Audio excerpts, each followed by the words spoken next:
Now, you have a chance to ask questions about Sherman that maybe Sherman wouldn't be willing to answer.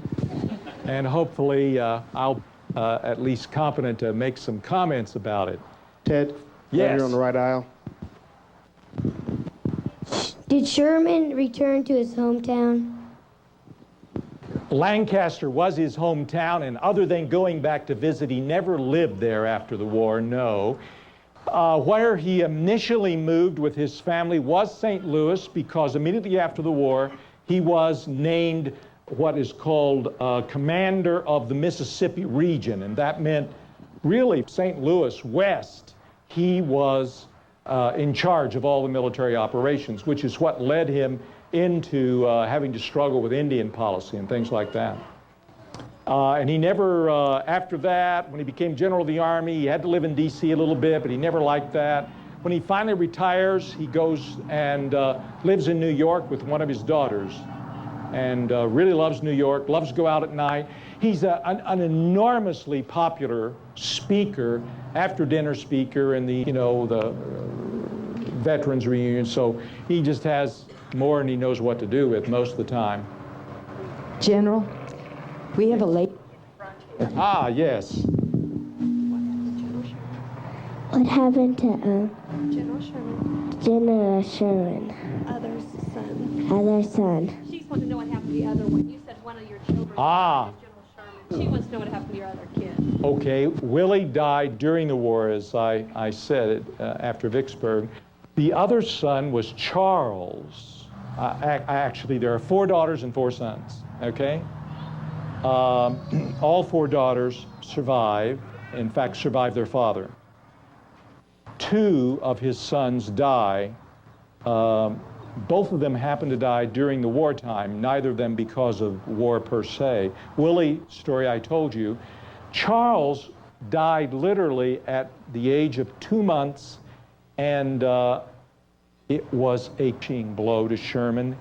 When he gets to Savannah, great victory again, begins to open the mail, and a newspaper report says Sherman's newborn son, Charles, died. And there he is, another one of these moments where victory is just taken away from the man. That's why he would say, war is all hell. Yeah, out another newspaper, although at that time I don't think he was feeling it was their fault. Ted, right here on the center aisle. I'm wondering if you can agree and justify the statement that he made about it was statesmanship, the destruction that he was performing on their homes and everything they had. Well, there's 2 or 3 ways you can look at that, and I'll look at it first just to elaborate a little bit more of Sherman, that, you never get it all in. Sherman himself felt that, as he said, when he is challenged by his own adjutant during the march, Colonel Hitchcock challenges him and says, don't you think we're letting the men go too wild, because they're really destroying everything, and it's going to leave the women and children starving if they keep going the way they're going. And he said, no, I don't. I know what they're doing, and I know it is going to put the women and children of the South at risk. But I believe it is the only way we will defeat the mind of the South, and therefore lose less lives, even of Southern women and children, in the long run. Now, that was his justification.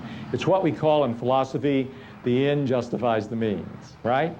It's admittedly one of those kind of ones. My preference of understanding General Sherman, I do a seminar sometimes in the day on militaries, and I always say, actually, this is a tragic view of life. And the more you study Sherman, the more you understand that he believed he was simply involved in having to choose the lesser of 2 evils. But that's really where he was. He was saying, this is the lesser evil because war is so horrible and it's going to go on and on and on unless I figure out a way to stop it. Now, the other side, me looking at it and trying to understand warfare and what it's about, and I think Sherman was the first modern general. He did not believe in total war, by the way. Almost no civilian casualties in relationship to the march, either through Georgia or across South Carolina.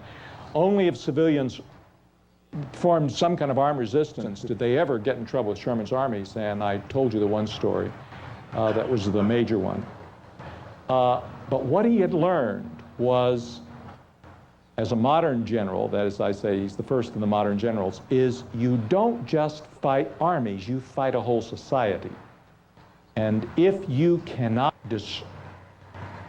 destroy the will of the people to resist, the war in this kind of a situation would be endless and interminable, and we would lose all possibility of human society on both sides, he believed. And I think that is the way modern warfare is fought. For